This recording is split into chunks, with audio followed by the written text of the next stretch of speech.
अस्सलाम वालेकुम guys, welcome to my YouTube channel. मैं हूं मीर रूहल।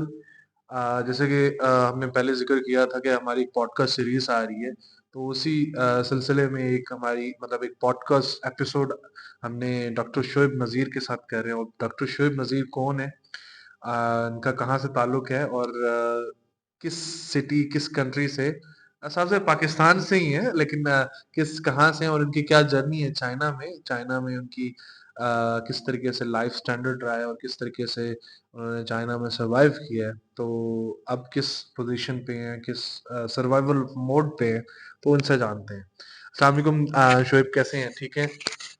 जी, वालेकुम अस्सलाम, अल्हम्दुलिल्लाह ठीक-ठाक। सबसे पहले तो मैं आपका शुक्रिया अदा करता हूँ कि आपने मुझे इनवाइट किया अपने पॉडकास्ट के लिए। तो जैसा कि आपने थोड़ा-सा तारुफ़ मेरा करा दिया है, शुएब नज़ीर नाम है मेरा और मैं बेसिकली डिस्ट्रिक्ट जेहलम से बिलॉन्ग करता हूँ। तहसील पिंड दादन ख़ान, वहाँ से मेरा ताल्लुक है। जब आप बात करते हैं जर्नी की, एजुकेशन जर्नी की, तो right now as you know we are in China. हम चाइना में एक अच्छी हाई रैंक यूनिवर्सिटी से पीएचडी कर रहे हैं। फील्ड मेरी फिज़िक्स है। तो मेरी जो थ्रू आउट जर्नी रही है, थ्रू आउट जर्नी मेरी सारी स्कॉलरशिप बेस्ड ही रही है। From junior school till PhD मैं स्कॉलरशिप पे ही पढ़ा हूँ। तो बेसिकली ये जर्नी आसान नहीं होती, आपको भी पता है, हमें भी पता है। जब आप एनकाउंटर कर रहे होते हैं स्कॉलरशिप को, बिकॉज़ आपको पता है कि कंपटीशन दुनिया में बहुत ज़्यादा है। जब आप कम्पीट करते हो, तो सबसे पहले आपको अपना माइंड ये एन्श्योर करना पड़ेगा कि आपको फेलियर भी फेस करने पड़ेंगे। Exactly, exactly. तो वहाँ से हमें सीखना चाहिए कि हम जो फेलियर है ना, फेलियर को फेलियर ना लें, फेलियर को अपना कामयाबी की तरफ ईंधन की तरह उसको यूज़ करें हम, कि हाँ, जो जहाँ पे फेल हुआ वहाँ से सीखें, कि यहाँ पे ये मेरी गलती हुई, मैंने यहाँ से आगे इसको कंटिन्यू और अपना फ़ोकस्ड रखें, कि मैंने अगर एक फ़ोकस था जैसे कि from the very college life जब आप कह सकते हैं, क्योंकि जब छोटे बच्चे थे तब तो हमें इतना नहीं आइडिया होता कि हमने आगे क्या करना है, लेकिन जब कॉलेज लाइफ में थे तो तब ये एक माइंडसेट था और एक ये सोचा था कि मैंने आगे चल के पीएचडी परस्यू करनी है। तो उस टाइम से इवन के I got the government job. पर आपको पता है कि गवर्नमेंट जॉब जब मिल जाए, ख़ास करके पाकिस्तान में, तो लोग इस चीज़ को बड़ा एडमायर करते हैं और इस चीज़ को बड़ा अच्छा समझा जाता है। लेकिन एक गवर्नमेंट जॉब को छोड़ना वो एक बड़ा रिस्क भी होता है और रिस्क होता है और बड़ा बोल्ड डिसीजन होता है। लेकिन इस डिसीजन के पीछे अगर मैं आपको बताऊँ तो जब तक आपके पास फैमिली की सपोर्ट नहीं होगी, तब तक आप ये इस तरह के बोल्ड डिसीजन या इस तरह के रिस्क आप नहीं ले सकते कि आप जो है अपनी गवर्नमेंट जॉब छोड़ के तो आप पीएचडी की तरफ कंटिन्यू करो। लेकिन चूँकि मुझे अल्हम्दुलिल्लाह इस मामले में मैं काफ़ी, आप कह सकते हैं कि लकी हूँ कि मुझे फैमिली की, पेरेंट्स की एज़ वेल एज़ और सबसे स्पेशली जो मेरे बड़े भाई हैं, उनकी एक सपोर्ट, जिसकी वजह से आज मैं यहाँ पे चाइना में अपनी पीएचडी जो है वो परस्यू कर रहा हूँ। बिकॉज़ सबसे पहले जब मैंने डिसीजन लिया तो मैंने उन्हीं से बात की। मैंने कहा कि मैं अगर जॉब छोड़ना चाहता हूँ तो आप क्या कहेंगे? तो उन्होंने कहा कि अगर नहीं दिल मानता, अगर आपका फ़ोकस कुछ और है, आपका एम कुछ और है, आपका टारगेट कुछ और है, तो गो फॉर इट। तो मैं आपके साथ खड़ा हूँ। तो आपको पता है ऐसे डिसीजन लेने के लिए सिर्फ़ आपको एक गो थ्रू चाहिए होता है कि वो आपको कहे कि हाँ, आप चलो मैं साथ हूँ। तो बस उसके बाद फिर हिम्मत बनी और अप्लाई किया तो अल्हम्दुलिल्लाह अल्लाह का बड़ा करम हुआ। काफ़ी कंपटीशन के बाद लाइक मेरे प्रोफ़ेसर के पास भी 12 उस टाइम स्टूडेंट्स मतलब कैंडिडेट्स थे, जिसमें हमने इंटरव्यू वगैरह किया और उसके बाद हम स्कॉलरशिप के लिए सिलेक्ट हुए और आज अल्हम्दुलिल्लाह इधर हैं। माशाल्लाह, जबरदस्त। अच्छा, मतलब हम इस जर्नी को मतलब कंटिन्यू करते हैं। मतलब can you tell me what motivate you to come to China for your studies? Why China? Why China? Why not Italy? Why not Europe? You know, why? मतलब, what makes you some motivated to the part of this culture, this institution, this country? Okay, let me make you something very clear. Like जब भी मैं पाकिस्तान में भी था तो obviously यही एक मेन ऑप्शन, और ख़ास करके जो हमारे स्टूडेंट्स अभी भी पाकिस्तान में मौजूद हैं, तो जब वो बात करते हैं स्कॉलरशिप या स्टडी करने की चाइना में, तो जो फर्स्ट एक्सप्रेशन उनको देखने को मिलता है, that was like China? Like China एक ऐसा समझा गया है कि बहुत ईज़ी टास्क है, जो कि मतलब चाइना की वर्थ नहीं है या चाइना की वैल्यू नहीं है, ऐसा लोगों को फीड किया जाता है। और ये चीज़ आप लोग एक ज़हन में रखें कि ये वो लोग बात करेंगे, जिनको फॉरेन स्टडीज़ का एबीसी या अलिफ-बे भी नहीं पता। वो इस चीज़ को आपको कहेंगे कि China is this, China is this. Even जब आप किसी पढ़े-लिखे इंसान से बात करेंगे, तो वो आपको बताएगा, और ख़ास करके जब आप चाइना की बात करते हैं, Europe has its own worth, ठीक है? लेकिन अगर आप चाइना की बात करें, तो चाइना किसी से कम नहीं है इस मामले में, ठीक है? चाइना चाइना में आपको एक ऐसी लाइफ़ मिलती है जिसका आप ड्रीम करते हो, जो कि हम चाहते हैं कि हम जीना चाहते हैं। यहाँ पे आपको हर तरह की नेशनैलिटी मिलेगी। इवन के यूरोपियंस आर हियर, वो चाइना में मौजूद हैं, ठीक है? अफ्रीकन्स आपको मिलेंगे, आपको इस साइड से एशियन हमारा मिलेंगे, जैपनीज़ हैं, कोरियन, लाइक आपको डिफरेंट नेशनल के लोग मिलेंगे एक एक छत के नीचे, आप कह सकते हो, या एक यूनिवर्सिटी के अंदर। तो उनके साथ आप इंटरेक्शन करते हो और उनके साथ आप सीखने को, आपको डिफरेंट कल्चर सीखने का मौका मिलता है। तो जब बात आती है मोटिवेशन की, तो मोटिवेशन बेसिकली सबसे पहले जब हमारे पास, अगर मैं बात करूँ ना पाकिस्तानी स्टूडेंट्स की, तो जब वो स्कॉलरशिप की बात करते हैं, तो एक जो ज़हन में पहली बात जाती है, वो जाती है पैसा, स्टाइपेंड, कि जी वो स्कॉलरशिप क्यों अवेल करनी है कि वहाँ पे जी इतने पैसे मिलेंगे, या वहाँ मैंने इसलिए जाना है कि वहाँ से मैं फाइनेंशियली एड मिले। बिल्कुल ठीक है, मतलब फाइनेंशियल एड ज़रूरी है हमारे लिए, ठीक है? ख़ास करके हम मिडल क्लास फैमिली के लोग हैं, हमें स्कॉलरशिप में एड ज़रूरत होती है। देखिए मतलब मेरे लिहाज से if you're going to Italy, if you're going to Europe, Germany, Portugal, you need some blocked account money. जो आपको पैसा आपका ही होता है लेकिन वहां पे आपको जमा कराना होता है ब्लॉक्ड अकाउंट में। एग्ज़ैक्टली। मतलब जब मैं अप्लाई करना शुरू, उससे 15 लाख थे यूरो या डॉलर का जो कन्वर्जन रेट था वो कम था, जो आज के मुताबिक 45 लाख हुआ है। और for middle class family 45 lakh बहुत बड़ी अमाउंट होती है। मतलब आपको कुछ प्लॉट्स वगैरह या कोई लोन लेना होते हैं। लेकिन एज कम्पेयर टू चाइना, जो मेरी भी जर्नी है, जो आपकी जर्नी है चाइना, मतलब I just paid for my ticket. Hmm, hmm, उसके हुँ। अलावा मेरा यहाँ पे कोई भी मेरा स्टाइपेंड है, मेरा एकेडमिक फ्री है, मेरी मेडिकल इंश्योरेंस फ्री है, मेरा डॉर्म फ्री है। इस एग्ज़ैक्टली। तरीके से मतलब ये तो बेसिकली मैं इसी पॉइंट पे आ रहा था जो आपने अभी पॉइंट शेयर कर दिया। जब मैं मिडिल क्लास फैमिली की बात की, तो मेरा मेन पर्पस इसी तरफ आने का था कि जब आप अप्लाई करते हैं स्कॉलरशिप के लिए, तो एक तो आ गया आपको पैसे की चीज़। दूसरी, जब मैं बात करता हूँ मिडिल क्लास की, तो आपको यूरोप के लिए अखराजात जिसको हम बोलते हैं, एक्सपेंसेस, वो बहुत ज़्यादा है। लाइक आपको आइट्स क्लियर करना पड़ता है, और आजकल आइट्स की जब मतलब लास्ट मैंने देखा था, तो लाइक 43,000 या 44,000, लाइक राइट नाउ इट्स 62,000।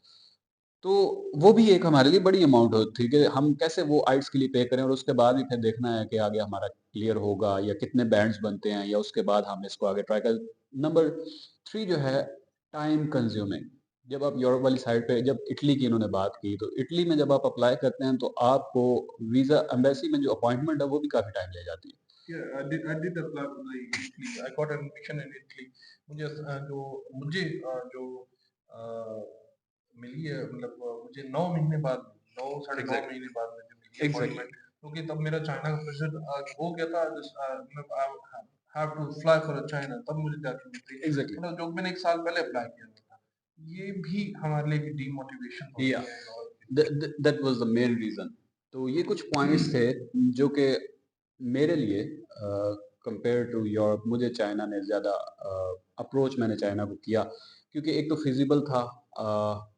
कोई भी, जो भी मतलब जिसने भी अपनी ग्रेजुएशन कंप्लीट, जिसने अपनी बैचलर्स डिग्री कंप्लीट की है, या जिसने अपनी मास्टर्स एमफिल कंप्लीट किया है, उसके लिए अगर उसने इजीली स्कॉलरशिप गेन करनी है, या मतलब अप्रोच करना है विद इन टाइम, वो टाइम ज़ाया नहीं करना चाहता, ठीक है? और कम खर्चे में, ताकि उसके एक्सपेंसेस भी कम आएँ।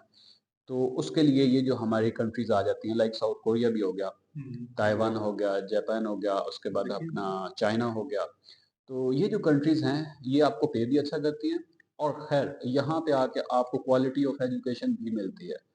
देखिए यहाँ की अगर आप लैब्स विज़िट करें, तो आपको पता चलेगा कि कितना ग्रूम कर चुका हुआ है चाइना, यानी कि कितनी हाई क्वालिटी की यहाँ पे ऑपरेटर्स हमें मिलते हैं लैब्स में, ठीक है? तो ये एक चीज़ मोटिवेट करती है कि आपको चाइना में, और दूसरा चाइना में नंबर जो होता है कि आपके फ्रेंड्स, मेरे काफ़ी फ्रेंड्स चाइना में मौजूद हैं ऑलरेडी, अभी भी हैं और थे भी।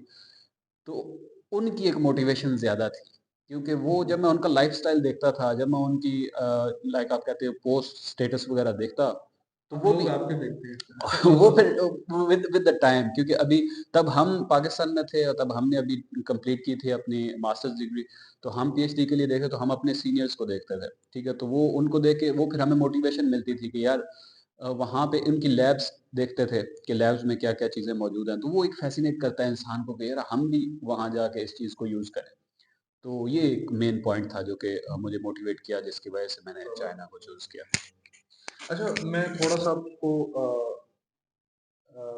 एडमिशन प्रोसेस पे लेके जाना चाह रहा हूँ। तो लोगों को थोड़ा-सा पता भी है लोगों को, लेकिन लोगों को मतलब समझ आए कि एडमिशन प्रोसेस क्या था, जो आपने डिफ़िकल्टीज़ या आपने जो एक्सपीरियंस हुए। मतलब इसमें ये कि could you walk us through the process of applying and getting admission to a Chinese university?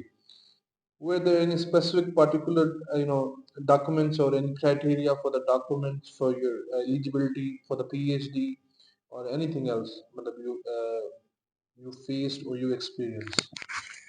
Okay. Okay, तो मैं आपको कुछ चीज़ क्लियर कर दूँ जो कि इन्होंने प्रोसीजर के हवाले से बात की। मेरे काफ़ी जानने वाले मेरे दोस्त भी हैं, मेरे स्टूडेंट्स भी हैं, वो हत्थे चढ़े हैं एजेंट्स के।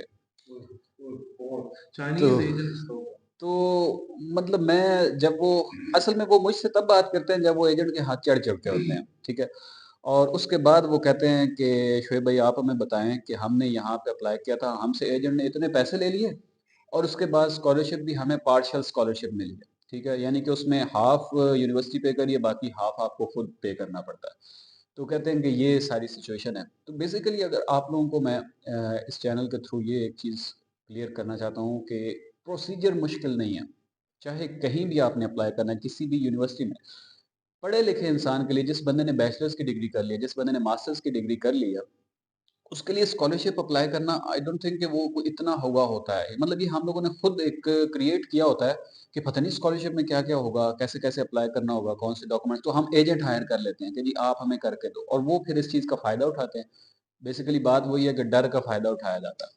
वही बेसिकली वही वो चीज अडॉप्ट करते हैं जो मतलब यार सिर्फ 2 वेबसाइट्स हैं। एक सीएससी की वेबसाइट, एक यूनिवर्सिटी की वेबसाइट है। इन दोनों वेबसाइट्स पे तकरीबन डॉक्यूमेंट्स भी सेम अपलोड होते हैं। हर चीज़ होता है और डॉक्यूमेंट्स क्या हैं जो आपके पास ऑलरेडी मौजूद हैं। ऑलरेडी आपके पास मौजूद होते हैं, या आपने अपनी मदर यूनिवर्सिटी से जहाँ से बैचलर्स आपने किया हुआ है, मास्टर्स किया हुआ है, तो वहाँ से अपने रिकमेंडेशन लेटर या अपने क्या कहते हैं इंग्लिश प्रोफिशिएंसी लेटर्स वगैरह बनवाने होते हैं। उसके अलावा एज़ सच कोई डॉक्यूमेंट्स नहीं है। हाँ, इट टेक टाइम, सब्र हो, आपकी अटेस्टेशन होती है, हर चीज़ होती है, टेक टाइम, बट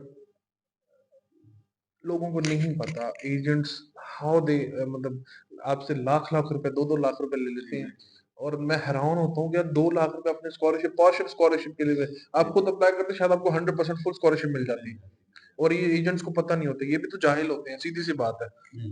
तो बेसिकली यही चीज़ है कि जब आपने अप्लाई करना है ना, तो सिंपल एक एक तो जो मिथ क्रिएट की गई है, वो ये बताया गया कि जीमेल चाइना में काम नहीं करता। तो डोंट वरी, जीमेल से ईमेल आ जाती होती है, लेकिन ठीक वो है? थोड़ा-सा एक इश्यू होता है, जो मैं आ जाती है, बिल्कुल डिलीवर होती है, लेकिन कुछ-कुछ प्रोफ़ेसर्स की मेल स्पैम में या जंक्स में चली जाती है। अच्छा, वो भी वो भी चीज़ मैं आपको क्लियर कर दूँ, क्योंकि ये मिथ है, मुझे इस चीज़ का क्लियर करना बहुत ज़रूरी है, क्योंकि मैंने कंटिन्यूअसली यूज़ जीमेल किया और अल्हम्दुलिल्लाह मेरे पास मैंने भी एक्सेप्टेंस लेटर भी जीमेल काफ़ी। जब आप बात करते हैं ना स्पैम में आ जाती है, तो जो इनकी ईमेल आईडीज़ होती है ना, उसका स्पैम और जीमेल के स्पैम में फ़र्क है। इनका जब आप ईमेल एड्रेस, जो क्योंकि ये एजुकेशनल ईमेल एड्रेस होता है ना, ये कोई आम ईमेल नहीं होता, यानी कि जैसे आप किसी भी यूनिवर्सिटी में हो तो उस यूनिवर्सिटी का आपका ईमेल एड्रेस होता है। तो इस ईमेल एड्रेस में आपके ऊपर इनबॉक्स होता है और साथ ही नीचे आपको स्पैम का नज़र आ रहा होता है, और स्पैम में अगर कोई चीज़ आई भी है ना, तो वो स्पैम ब्लिंक कर रहा होता है, उसके ऊपर नोटिफ़िकेशन आया होता है कि इसमें भाई कोई ईमेल आई पड़ी है आपकी, ठीक है? तो मतलब कि अगर स्पैम में भी आए, तो वो स्पैम भी चेक करते हैं प्रोफ़ेसर्स, ठीक है? इस चीज़ का मुझे एक्सपीरियंस आप कह सकते हैं हो गया है, अपने प्रोफ़ेसर को देख-देख के या वो ईमेल्स वगैरह सारी चेक करके। तो ये एक चीज़ होती है। दूसरी रह गई बात डॉक्यूमेंटेशन की, डॉक्यूमेंटेशन चाइना के लिए कोई मुश्किल नहीं है। सिंपल आपने अपने वो डिग्री की जितनी क्रेडेंशियल्स है वो सारे इकट्ठे करने हैं, ठीक है? उनकी अटेस्टेशन करा लें। अप्लाई के टाइम पे ज़रूरी नहीं है कि आपने हर तरफ से अटेस्ट कराया हो। आप एप्लीकेशन अप्लाई कर सकते हैं, सिर्फ नोटराइज़ कराना होता है।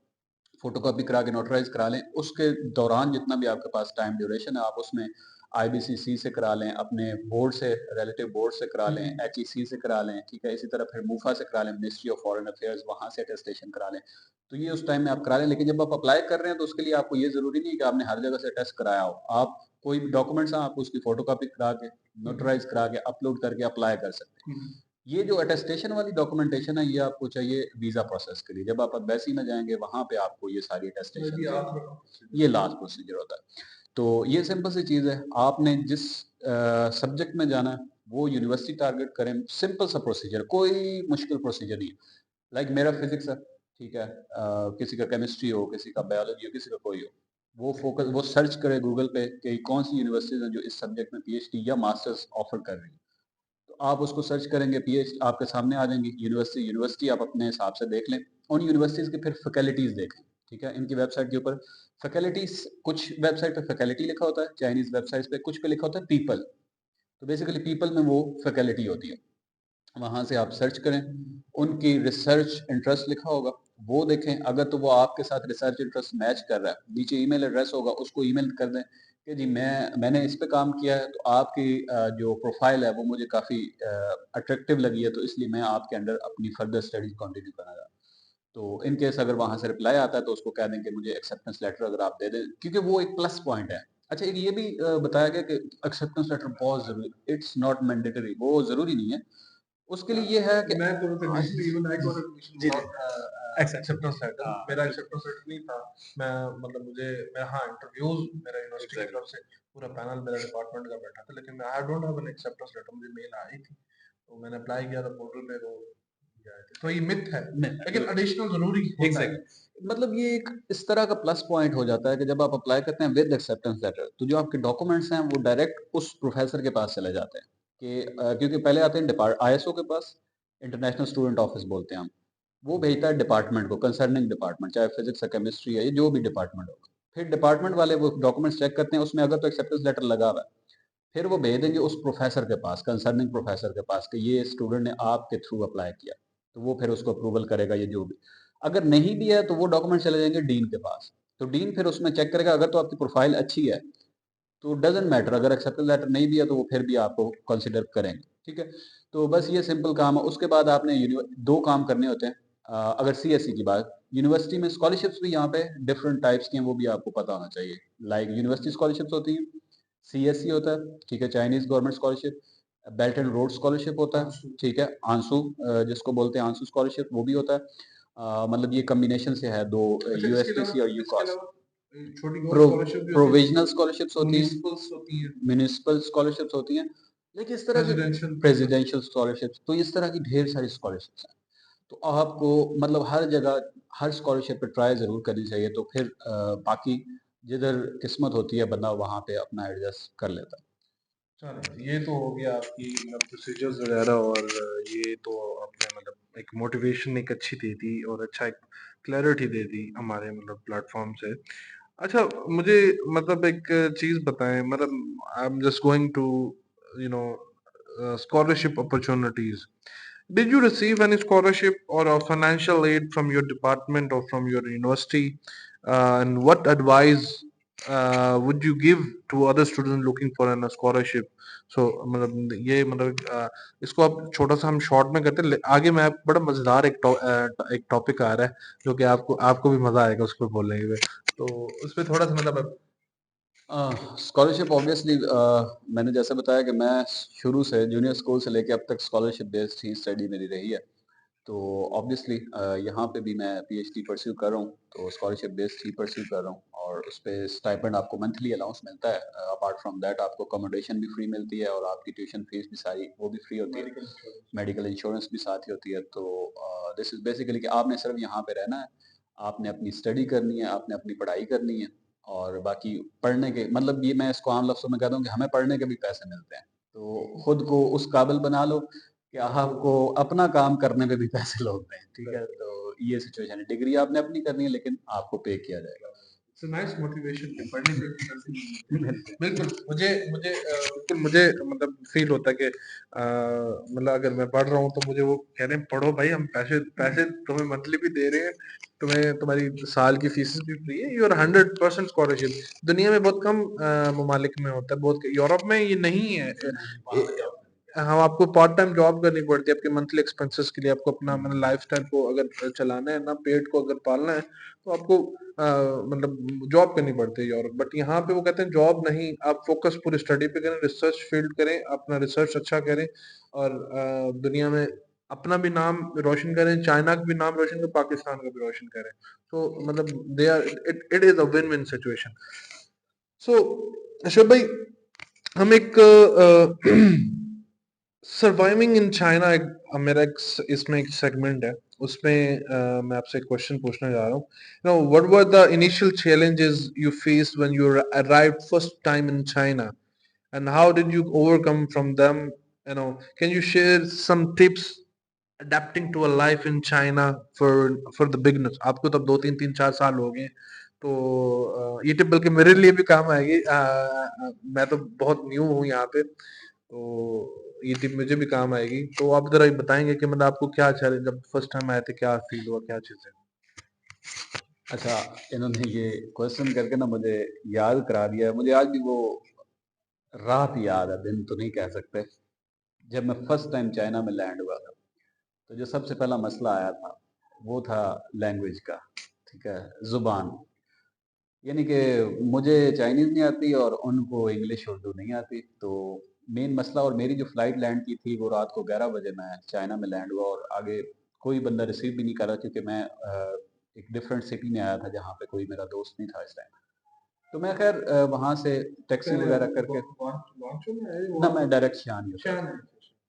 तो यहाँ से मैं डायरेक्ट जब यूनिवर्सिटी पहुँचा रात को, अब जब मैं यूनिवर्सिटी पहुँच गया तो आगे जाना था डॉर्मेट्री में यानी कि हॉस्टल में आपने जाना था। तो मुझे तो नहीं पता मेरे लिए नई जगह, नई यूनिवर्सिटी अय्यांता या एग्ज़ैक्टली। तो रात के 11 बजे लोग भी सारे सो गए, किसको बंदा कॉल करे, क्या करे? तो चाइनीज़ एक मिला।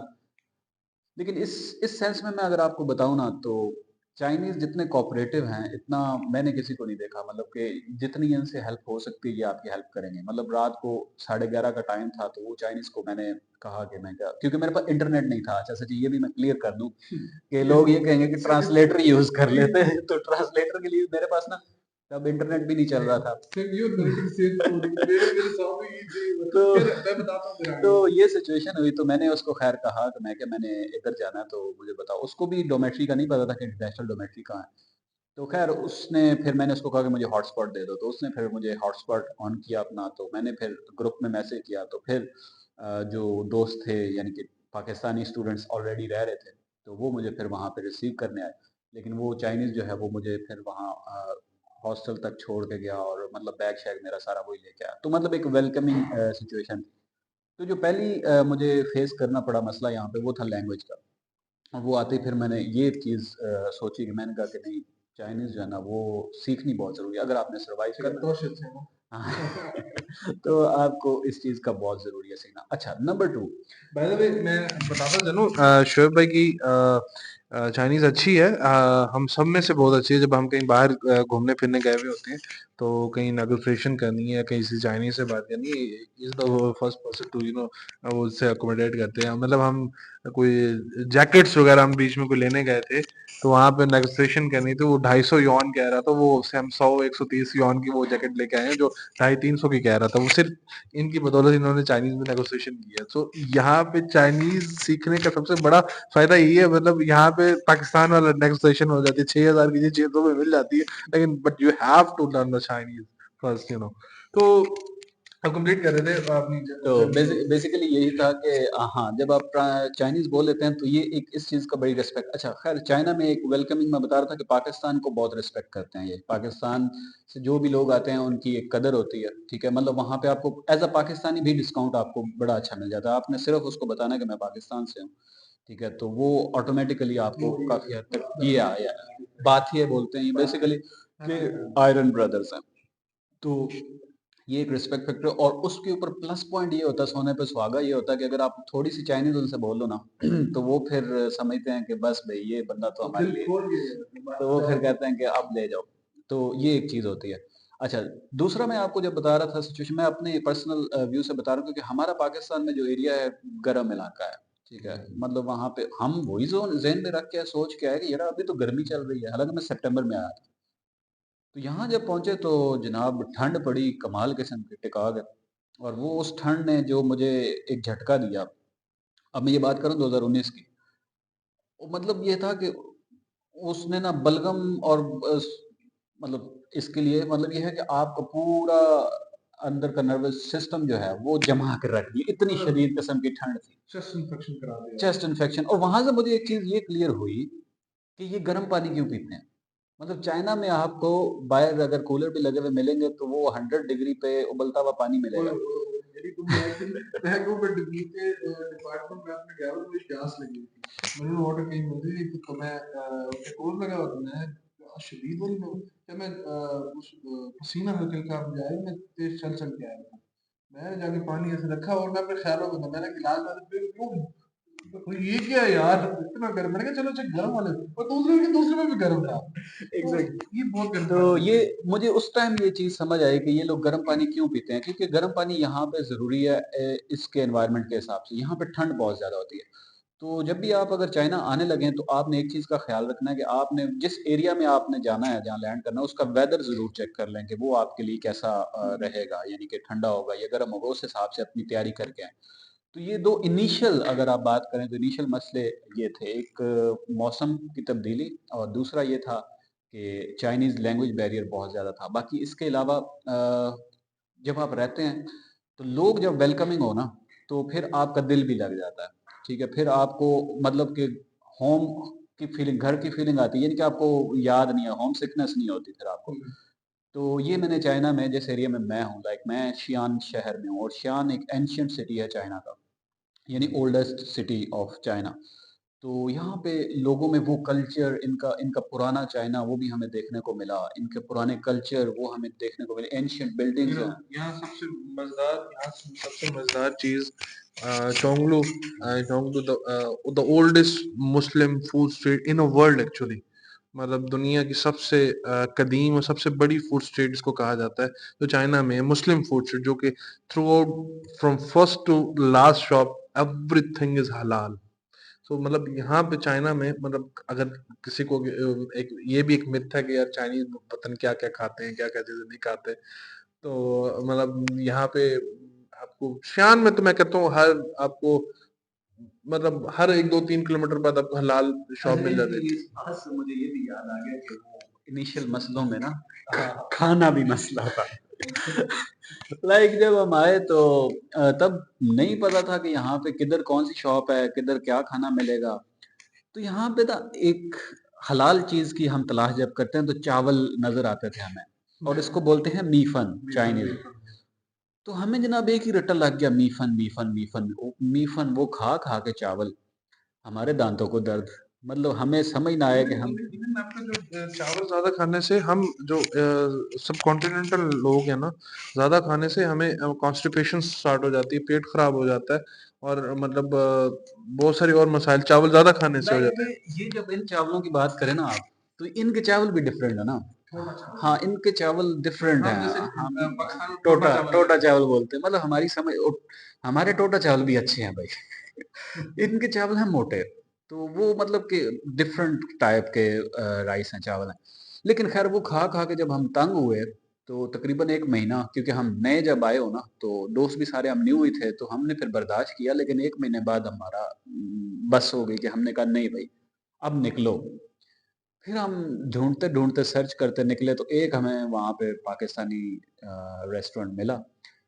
तो फिर वहाँ पे 4 घंटे हमने खाना खाया, ब्रेक-ब्रेक के साथ। हमने कहा कि पहले एक ले आओ, फिर वो खत्म करके फिर खाया। मतलब हमने सही फिर तसल्ली की। वो हम जैसे गए थे उधर क्या कहते हैं एक इंडियन रेस्टोरेंट पे गए थे रात को जब हम उधर त्यांता से वापस आए थे तो हाँ हम जी, हाँ खाना जी, हाँ खाया जी। था तो वो खाना मैंने लिटरली लिटरली मैंने पहली बार पाकिस्तान में आके वो पराठे खा रहा था अच्छा मैं जब आया हूँ ना डॉम में मैंने दो एक डेढ़ हफ्ता तो मैंने मतलब कुछ वो नहीं खाया ना रोटी सिर्फ ब्रेड से मैं खा रहा था उसके बाद मुझे जमशेद याद है आपको जी, जी, जमशेद जी। वो चले गए हैं तो जमशेद ने मुझे कहा अरुल भाई आज मेरे साथ खाना खाए वो खुद कुकिंग करते रोटी खाए जब उसने रोटी लाई ना जब मैंने रोटी डाली अल्लाह की कसम मेरी मेरी आंखों से आंसू आ गए मेरे को यार हम ईटिंग आफ्टर वो 1.5 वीक जी, रोटी तो कदर होती है ये नाउ मतलब मैंने खुद भी कुकिंग स्टार्ट कर दी है मेरे ख्याल आप भी कुकिंग खुद एग्ज़ैक्टली करते हैं ऐसे ही है। वो उसके बाद जब हमने ये सिचुएशन गुज़ारी ना, तो जब हमने वहाँ पे खाना खाया, तो हमने फिर ये फ़ील किया कि भई हम लोगों का गुज़ारा पाकिस्तानी खाने के बगैर नहीं है। फिर हमने कुकिंग खुद स्टार्ट कर दी। तो फिर हमें देख के शायद हमारे यूनिवर्सिटी वालों को भी कुछ हमारे पे तरस आ गया। इन्होंने फिर हमें किचन प्रोवाइड कर दिया, तो फिर ईज़ी हो गया हमारे लिए ना कुकिंग वगैरह करना।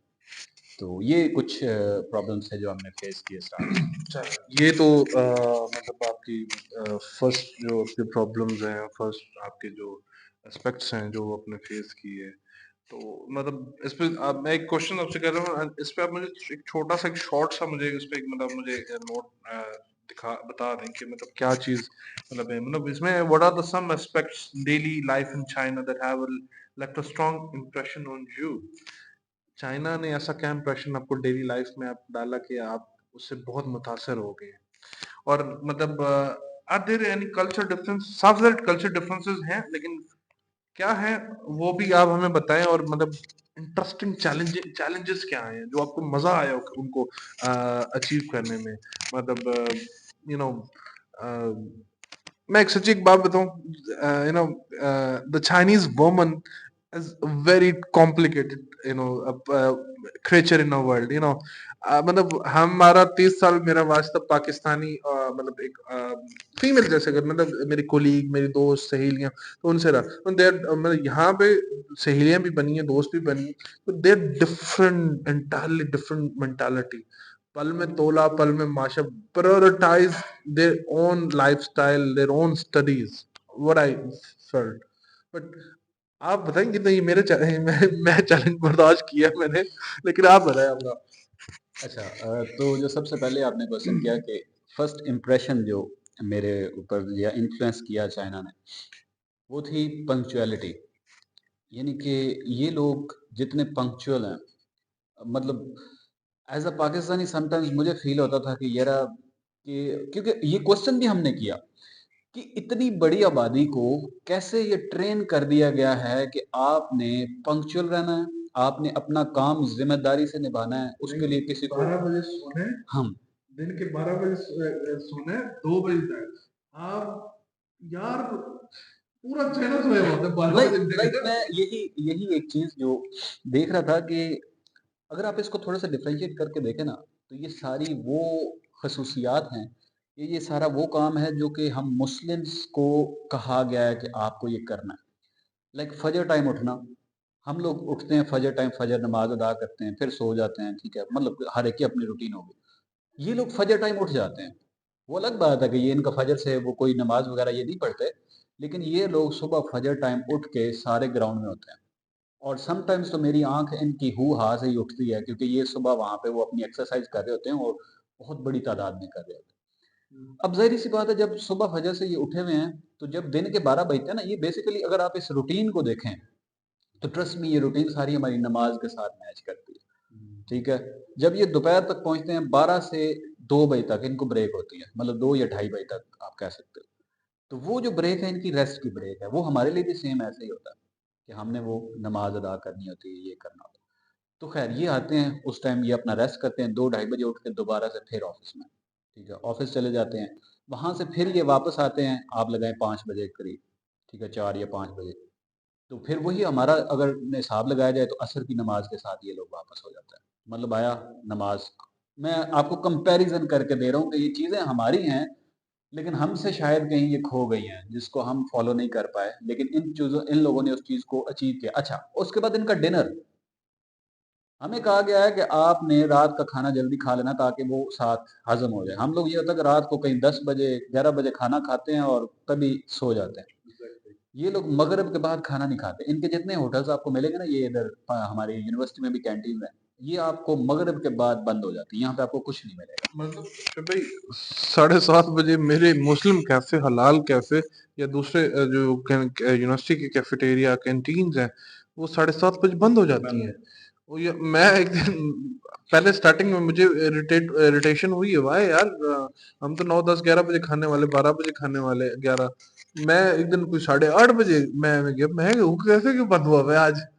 तो फिर मैंने किसी से पूछा, उन्होंने कहा यार ये कैफे 7:30 बजे बंद हो जाता है, जो मर्जी कर, जितना मर्जी रश हो, 7:30 बजे उन्होंने वाइंड अप करना है। और चाइनीज जिसे पूछो, उनका डिनर का मतलब ये होता है कि उन्होंने 6:30 बजे डिनर कर लिया है, चाहे सूरज हो या सूरज ना हो, उन्होंने डिनर कर लिया 6:30 बजे, मैक्स 7 बजे के बाद वो कुछ नहीं खाते। तो ये चीजें, मतलब ये चीजें मैटर करती हैं। और यही चीज़ जब हम देखते हैं तो हमें टाइम की कदर आती है कि हाँ, वाक़ई टाइम की इम्पोर्टेंस हमारे पास है। दूसरा ये है कि यहाँ पे चोरी-चकारी का काम बहुत कम है, ठीक है? उसकी एक मेन रीज़न है कि कैशलेस कंट्री है। चाइना में आपको कैश नहीं मिलेगा। चाइना में सारी ऑनलाइन ट्रांज़ैक्शन है। यानी कि अगर आपने 0.01 भी किसी को पे किया है ना, तो वो भी आपके पास ऑनलाइन पेमेंट, आपके पास रिकॉर्ड मौजूद है। यानी करप्शन बहुत कम हो जाती है इस केस में अगर आप आते हैं तो। ठीक है, तो यही चीज़ हम सोचते होते हैं। कैश था, मैं किसी शॉप पे कैश दे रहा, कैश हंसते थे यार, ये क्या दे रहा है, मतलब वो इतना, मतलब बैकवर्ड इस चीज को समझते हैं। मेरे पास युआन्स थे, मैं कैश देता था, वो हंसते थे। अच्छा, ऐसे भी 2-3 जगह पे मेरे साथ हुए, मैं कैश दिया, उनके पास खुद पैसे नहीं थे कुल वापस देने के लिए मुझे। तो वो दूसरी शॉपकीपर 2-3 शॉप छोड़ के पूछते-पूछते गई है, उसके बाद वापस आई है, पैसे मुझे दिए। और उस फिर 5 वन कम हो रहे, कहती 5 वन कम में आप कुछ चीज़ और ले लो। फिर मैंने ले ली उससे। तब मेरे पास ना अलीपे था, ना मेरे पास था वही चैट था। हाँ, तो मसला ये था। तो ये चीज़ें एक करती हैं, और बाकी जैसे बता रहे थे। एग्जैक्टली, तो ये सारी सिचुएशन है, मतलब कि लोगों की ना जो मेंटेलिटी है वो बहुत स्ट्रांग यहाँ पे बिल्ड की गई है। और उनको बताया गया कि आपका जो काम है आपने उसके ऊपर फोकस रखना है, आपको ऊपर से किसी ठेकेदार ने आकर देखना नहीं है कि आपने किया या नहीं, आपका अपना। और यही जब आप बात करते हैं चाइनीज स्टूडेंट्स की, चाहे वो फीमेल्स हों चाहे वो मेल हों, वो सारे टारगेटेड हैं। अगर जब ये बात कर रहे थे ना कि वो पल में तोला पल में माशा, बेसिकली वो लोग फोकस्ड हैं। चाइनीज उनका जो एक टारगेट है, लाइक अगर उसने सेट किया है कि मैंने 8 बजे सोना है, तो चाहे वो मतलब गैदरिंग में बैठे हैं, ठीक है, चाहे कुछ भी हो रहा है, उन्होंने उस टाइम उठ जाना है। क्योंकि ये इनके कल्चर में है कि जी मेरा टाइम हो गया है, आप लोग बैठो, आप लोग गैदरिंग करो, आप लोगों ने जो करना आप करो, मैं जा रहा हूँ या मैं जा रही हूँ, मेरा टाइम हो गया। तो ये बेसिकली उनकी ना पंक्चुअलिटी और उनका फोकस और ये टारगेटेड होना, ये उनका ना हमें शो करता है। ऐसे ऐसे ही भाई, मैं इंग्लिश कॉर्नर्स वगैरह पे इन एक्टिविटीज में काफी इन होता हूँ कि मतलब डिफरेंट फॉरेनर्स के साथ, डिफरेंट कम्युनिटीज, वहाँ चाइनीज भी आए होते हैं, इनका इंग्लिश। अच्छा, टाइम होता है 7:30 से 9:30 बजे। 7:30 बजे वो चाइनीज सबसे पहले आए बैठे होते हैं, और जैसे 9:30 होती एकदम सारे इकट्ठे उठते हैं 9:30। मैं हैरान हुआ उस दिन, मेरे को 9:30 हुए, जैसे हम डिफरेंट कम्युनिटीज के लोग बैठे रह गए, 11:30 बजे तक बैठे रह गए। लेकिन जब ये 11:30 नहीं, 11 बजे तक मैं बैठ रहा था, लेकिन 9:30 बजे ये ऐसे उठे हैं सारे। वो मैं कहूँ क्या हो गया, रिपोर्ट सारे उठ के कहते हैं the time has been, thank you, bye bye, tata. मैं वेरी पंक्चुअल एक्चुअली, मतलब मैं इस चीज को बड़ा एडमायर करता हूँ, और इनकी जीन्स में, जेनेटिक्स में चीज आ चुकी है, ये पंक्चुअलिटी, ये फोकस ऑन स्टडीज, डिजिटलाइजेशन पे जाना, इनकी हर चीज डिजिटल है। यार प्रमोट करते हैं ये, इनका ये है, चाइनीज ने जो चीज अप्लाई करवानी हो ना, उस चीज को प्रमोट करते हैं। जैसे कि इन्होंने ऑनलाइन ट्रांजैक्शन, यानी कि ये कैश को खत्म करना है, तो अगर आप कहीं भी पे करोगे ना विद कैश, तो चीज महंगी होगी। यानी लाइक आप कहीं ट्रैवल करते हो बसेस में या किसी और जगह पे, तो अगर बस में आप ट्रैवल कर रहे हो और आप कैश पे कर रहे हो, तो आपको 3 RMB पे करने पड़ेंगे। लेकिन अगर आप ऑनलाइन ट्रांजैक्शन कर रहे हो तो 1 RMB, यानी कि मोबाइल के थ्रू आप करते हो तो 1 RMB। यानी जिस चीज को इन्होंने प्रमोट करना होता है वो सस्ती कर देते हैं, और जिसको डिमोटिवेट यानी कि जिसको वो कहते हैं कि ये खत्म करना है, उसको थोड़ा एक्सपेंसिव। अब ज़ाहिर-सी बात है जिसने 3 आरएमबी देने हैं और ऑनलाइन सेम बस में सेम रूट पे ट्रैवल करना है, उसने 1 देना है, तो ऑब्वियस सी बात है दूसरा भी सोचेगा कि इसमें कौन-सी इतनी साइंस है, मैं भी फिर ऑनलाइन ही आता हूँ। तो ये एक चीज़ इनमें अच्छी है। पूरा 1 महीना अपने 3-3 यौन बर्दाश्त के लो, मेरे रोज़ 1 यौन भरते थे, मैं 3 यौन भरता था। तो पता चलता है वो 3 यौन मुझे कितना सफ़र में पड़ा है। चलिए हम मुझे एक शॉर्ट सी एक चीज़ बता दें, मतलब हम लास्ट 2 क्वेश्चंस पे अब हम आ चुके हैं। तो एक शॉर्ट सा मुझे बता दें कि मेरा एक सेगमेंट है the future plans. Why future plans? After completing your studies right now, the current degree, what are your plans for your future? Do you see yourself staying in China or returning your home country? सबसे पहले इस चीज़ को थोड़ा-सा मैं clear कर दूँ कि plans हम बनाते हैं, कोशिश हम ज़रूर कर सकते हैं, लेकिन होता वही है जो फिर मंज़ूरी हो, खुदा की तरफ से। तो बेसिकली जो थॉट्स हैं या जो ट्राई भी होगी, वो तो यही है कि पीएचडी के बाद पोस्ट डॉक की तरफ जाया जाए। क्योंकि पोस्ट डॉक पोस्ट डॉक क्या चीज़ है? पोस्ट डॉक्टरेट बेसिकली एक आप उसको ये नहीं कह सकते कि वो आपका स्टूडेंट टाइप आप स्टूडेंट होते हो, लेकिन बेसिकली वो आपको एक रिसर्चर बना देती है, एडवांस रिसर्चर जिसके आप अंडर अपने स्टूडेंट्स को ट्रेन करते हो जो कि रिसर्च करेंगे। ठीक है? उसके अंदर पीएचडी स्टूडेंट्स भी आ जाते हैं, उसके अंदर मास्टर स्टूडेंट भी आ जाते हैं। काइंड ऑफ जॉब होती है, लेकिन ये है कि एक्चुअली काइंड ऑफ जॉब नहीं, जॉब ही है। उसकी वजह ये कि मुझे भी अभी रिसेंटली पता चला, मतलब मेरी एक सीनियर, आप भी जानते हैं, हमारी सीनियर पोस्ट डॉक नरगिसा, डॉक्टर नरगिसा, तो वो उनको पोस्ट डॉक अभी मिली है। तो उसने मुझे मुझे मेरे लिए न्यूज़ बात थी कि कहते मेरा वीज़ा स्टूडेंट वीज़ा से वर्क वीज़ा हो गया और मेरा वर्क वीज़ा चला गया। मतलब शी इज़ एलिजिबल नाउ, मतलब to do any job in China, work visa उसको मिल चुका है। तो मतलब ये जॉब ही है और उसको कहते हैं मेरा जो टाइटल है ना, रिसर्च असिस्टेंट प्रोफेसर, तो उसको वो टाइटल मिला है। तो क्लैरिफाई हाँ, क्लैरिफाई दिस थिंग।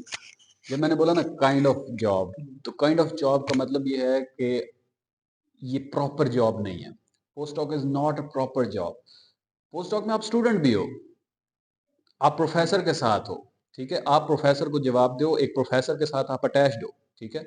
वो प्रोफेसर आपको आगे स्टूडेंट्स भी रिकमेंड करेगा, वो प्रोफेसर आपको आगे रिसर्च भी रिकमेंड करेगा, मतलब वो आपको स्पॉन्सर करेगा कि आपने ये सारा काम करना है। यानी कि आप बेसिकली उसके अंडर, और ये काम स्टूडेंट की तरह ही होता है क्योंकि वो आपसे पूछेगा कि हाँ जी तुमने रिसर्च पेपर भी लिखा है या नहीं लिखा, ठीक है? तो बेसिकली जैसे हम पीएचडी में करते हैं सेम यही काम होता है। पोस्ट डॉक में भी आपको रिसर्च पेपर्स लिखने पड़ते हैं, लेकिन साथ साथ उसमें जॉब का काम भी लिया जाता है, यानी कि आपने स्टूडेंट्स को ट्रेन भी करना होता है। ठीक, हाइब्रिड होता है, तो ये काम आपको का, इसलिए उसको मैंने बोला कि ये काइंड ऑफ जॉब। तो बेसिकली और वीजा जब आप बात करते हो तो वो इसीलिए मैंने बोला क्योंकि वो आपको मिलता है वर्क वीजा। जब आप पोस्ट डॉक पे होते हो तो आप बेसिकली वर्क कर रहे हो, तो वर्क वीजा मिलता है आपको, स्टूडेंट वीजा नहीं मिलता। तो चांसेस यही हैं और ट्राई भी यही होगी कि हम पोस्ट डॉक की तरफ जाएं और इंशाल्लाह बाकी अल्लाह पाक बेहतर करे। क्योंकि मैं वो एक हम कहते हैं कि मैं काफ़ी दफ़ा हँसता भी होता हूँ उस कि एंड देखना है पढ़ाई का कि ये कहाँ तक जाती है, ठीक है? हमें बचपन से बताया गया कि मैट्रिक कर लो आसान, एफएससी कर लो आसान, बैचलर कर लो आसान, तो अभी तक आसानी मिली नहीं है। तो मैं चाह रहा हूँ कि मैं एंड देखूँ इसका। देखिए, इल्म का जो इख्तिताम है वो कहीं नहीं है और इल्म की सीखने की कोई उम्र नहीं है। तो मैंने यहाँ पे ऐसे-ऐसे भी बंदे देखे हैं जो 40-40 साल की भी उम्र में पीएचडी करने आए हुए हैं। सब मतलब एक मतलब स्टेबल जॉब छोड़ के आए हुए हैं या छुट्टी लेके आए हुए हैं। तो कहीं न कहीं उनको एक तलब है उस चीज़ की।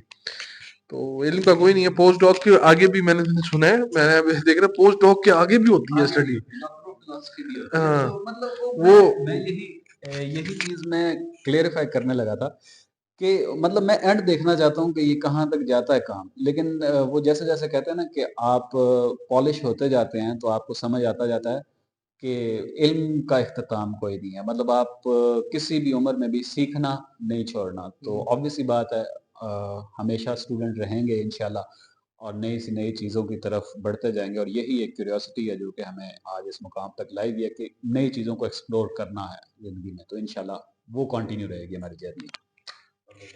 चलें, मेरे मतलब इस पॉडकास्ट एपिसोड का एक लास्ट जो क्वेश्चन मैं पूछता हूँ, और मतलब वो है, मतलब इन शॉर्ट, मतलब इन वन लाइनर मुझे ये चीज मतलब मैं पूछता हूँ कि the segment name is the good and bad points.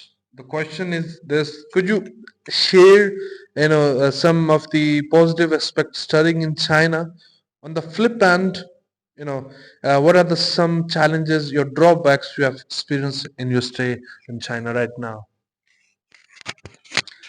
Okay, first one liner, I'll explain you about the disadvantages. तो डिसएडवांटेज ये होगा आपको चाइना में, क्योंकि एडवांटेजेस ढेर सारे हैं, तो इसलिए मैंने कहा कि डिसएडवांटेज थोड़ा पीछे छुप जाएगा एडवांटेजेस के पीछे, तो इसलिए तो मैंने कहा कि डिसएडवांटेज करके फिर बंदा एडवांटेज, क्योंकि एडवांटेजेस ज्यादा है ना। जब आप डिसएडवांटेज की बात करते हो तो उसके लिए मुझे सोचना पड़ रहा है कि मैं क्या बताऊं, मतलब कहाँ से लाऊं कोई ऐसा पॉइंट लेके जिसको मैं डिसएडवांटेज में डाल सकूं। अब इवन कि मैं डिसएडवांटेज बताऊं भी तो वो हो सकता है वो डिसएडवांटेज हो ही नहीं।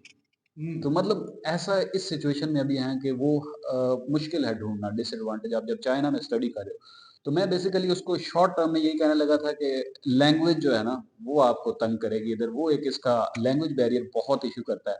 जब आप लैब में काम कर रहे हो तो आपने कोई चीज़ अगर सीखनी हो तो वही चीज़ सीखने के लिए आपको 2 घंटे 3 घंटे लगते हैं, क्योंकि आपको खुद से स्टडी करना पड़ता है, सेल्फ स्टडी करना पड़ता है, सर्च करना पड़ता है, because of the language barrier. अगर वही आपका लैबमेट उसको अगर लैंग्वेज इंग्लिश लेट्स सपोज आती हो तो वो 5 मिनट में एक्सप्लेन कर सकता है आपको, ठीक है। या आपने उसको कोई चीज़ समझानी है तो आप विद इन 5 मिनट्स एक्सप्लेन कर सकते हो, अगर आपकी लैंग्वेज सेम हो या लैंग्वेज बैरियर ना हो।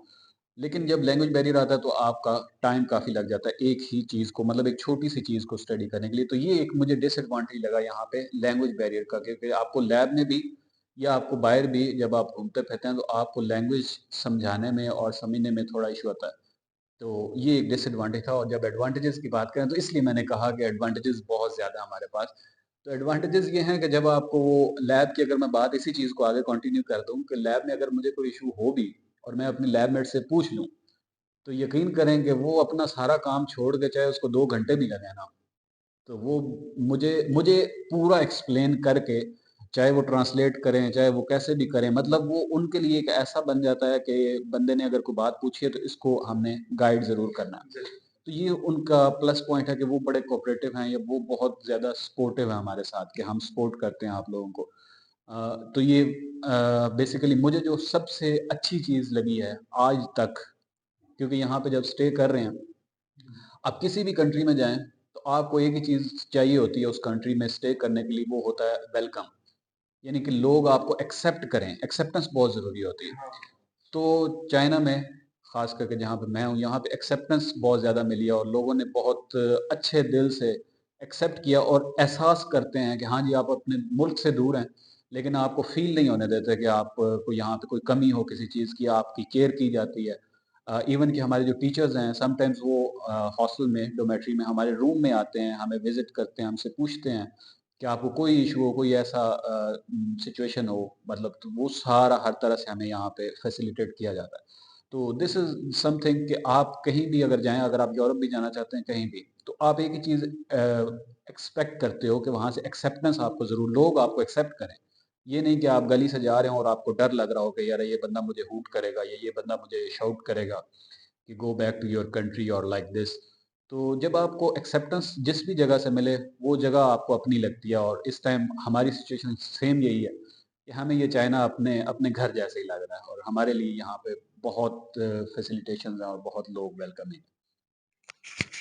जबरदस्त, जबरदस्त।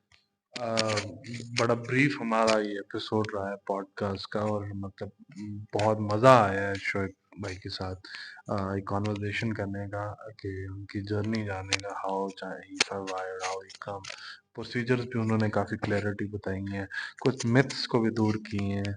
और अच्छा, मैं लास्ट में एक चीज़ पूछना चाह रहा था वैसे, कि what myth nahi myth, I just before narrated from a Chinese woman. So how you how you clarify that, मतलब मेरे concern है यार, मतलब I'm I'm unable to understand a Chinese woman yet, yeah. मतलब मैं इस चीज़ को थोड़ा-सा अंडरस्टूड करना चाह रहा हूँ कि चाइनीज़ वुमन को किस सेंस में अंडरस्टूड करना चाह रहे हैं? मतलब कि डिफरेंट सेंस होती नहीं है। अगर तो आप स्टडीज़ के हवाले से करना स्टडीज चाहें, स्टडीज हो गया, दोस्त है, भाभी हो अगर गया। हाँ, अगर तो आपने मतलब लाइफ़ पार्टनर के तौर पे उसको अंडरस्टूड करना नहीं, है, तो वो भी उसके लोगों को लिए बता दें कि लोगों को, मुझे ज़रूरत नहीं है मैं कि लोगों को बता दें, मेरी पेरेंट्स भी देख रहे हैं। मैं कहता हूँ चलो मेरे हम पापा भी देख रहे हैं। तो नहीं देखिए, नहीं अगर मुझे यहाँ पे कोई अच्छी चाइनीज़ लड़की मिल गई जो मुझे मतलब मुझे रिस्पेक्ट करती है, जो मुझे पहचान, जो मुझे मतलब मेरी कंपेनियन सोलमेट मिल गई, आई शुड मतलब मैं शादी कर लूँगा। मुझे मसला नहीं, मतलब मुझे कोई मसला, मुझे चलिए मैं आपको इस चीज़ को क्लियर करता पेरेंट्स हूँ। की तरफ से मुझे प्रॉपर मुझे मतलब एक वो इस है। चीज़ में मैं आपको ना आपके वो सपने पूरे कराने में थोड़ा-सा रुकावट डाल देता हूँ, ताकि आपको ये चीज़ें क्लियर हो कि अगर आपने यहाँ पे सेटल होना है, अगर आप एक चाइनीज़ वुमन से शादी करना चाहते हैं, तो उसके लिए पाकिस्तान वाला हिसाब नहीं है। यहाँ पे आपको मैक्सिमम लोग जो है ना चाइना में, चाइना मेल, वो बेचारे आपको कँवारे मिलेंगे और यहाँ पे कँवारे ही ज़्यादा मेजॉरिटी मारी भी जाती है। उसके पीछे रीज़न है। उसके पीछे रीज़न जो मुझे पता चला वो ये है कि यहाँ पे आपको पे करना पड़ता है। जब आपने शादी करनी है किसी चाइनीज़ गर्ल से, तो उसके पेरेंट्स आपसे पैसे डिमांड करते हैं, ठीक है? नंबर 1 आपको पेमेंट करनी, पैसे देने पड़ते हैं। हर ग ये चाइनीज़ के लिए भी बात कर रहा हूँ, ये नहीं कि हम फॉरेनर्स के लिए ये कोई रूल्स है। ये चाइनीज़ के लिए भी रूल्स हैं कि वो उन्होंने जैसे कि आप कह लो कि दहेज होता है ना पाकिस्तान में, वो लड़की की तरफ से होता है। यहाँ पे लड़कों की तरफ से ये होता है डॉरी कि आपने पे वो उसकी लड़की के माँ-बाप को, पेरेंट्स को पैसे पे करने हैं। नंबर 2 आपके पास अपना घर होना चाहिए, चाहे कहीं भी हो। चाइना के गाँव में हो, कहीं भी हो, लेकिन आपका अपना ओन घर होना चाहिए और नंबर 3 आपके पास गाड़ी होनी चाहिए, कार होनी चाहिए। तो ये 3 कंडीशंस और समटाइम्स कुछ जगहों पे अगर आप जाएँ तो वहाँ पे आपको सोना भी है ना, जो गोल्ड है, वो भी डिमांड करते हैं विद अमाउंट पैसे और गोल्ड। तो ये टोटल 4 चीज़ें हैं, अगर तो ये आप अफ़ोर्ड कर सकें, तो you are well to go, आप ज़रूर जाएँ, चाइनीज़ लड़कियाँ आपके लिए ज़रूर एक्सेप्टेबल होंगी। नहीं मैं अपने लिए नहीं, मतलब मैं मैं सबके लिए बता रहा हूँ। उसके लिए मेन मेन यही मैंने सिचुएशन बता दी कि आपके पास पैसा होना चाहिए। अगर आपने चाइना में शादी करनी है किसी चाइनीज़ लड़की के साथ, तो उसके लिए एक ही शर्त है कि आपके पास पैसा ढेर सारा हो, क्योंकि वो आपको पे करना पड़ेगा एज़ अ डॉरी कह सकते हो। लाइक वो एक तरह की अपनी सेफ्टी सिक्योरिटी के तौर पे वो लोग करते हैं। क्योंकि ये उनकी सिचुएशन ऐसे थी कि इससे पहले वो कहते थे कि यहाँ पे जिसको डाइवोर्स बोलते हैं वो बहुत ज़्यादा रेशियो थी। तो अपनी सेफ्टी के लिए, अपने कंसर्न के लिए फीमेल्स ने ये चीज़ रखी कि वो बंदा जो है, जो भी अगर शादी करना चाहता है, अगर तो वाक़ई लिटरली इंटरेस्टेड है, तो फिर उसको पे करने में हर्ज नहीं होगा। तो वो पेमेंट बेसिकली वो लड़की अपनी सिक्योरिटी के लिए रखती है कि कल को अगर ये मुझे छोड़ भी जाए, तो मैं सर्वाइव कर सकूँ। यानी कि अगर कोई बच्चा हो, ठीक है, तो उसको भी मैं आगे पाल सकूँ या उसको अच्छी उसकी परवरिश की जा सके। तो ये बेसिकली एक तरह की सिक्योरिटी होती है, जो कि उनसे डिमांड की जाती है। ठीक हो गया, ठीक हो गया। ये बड़े टफ बता रही हैं। इसके बारे में सोचेंगे, आप भी सोचना। तो अभी हमारा कोई मूड नहीं है शादी करने, हम ये मैं कोई नहीं कर रहा। तो बाकी इंशाल्लाह बाकी आपको नेक्स्ट एपिसोड में मिलेंगे और नेक्स्ट एक इंस्पायरिंग स्टोरी के साथ, और मिलते हैं नेक्स्ट एपिसोड में। Take care, bye.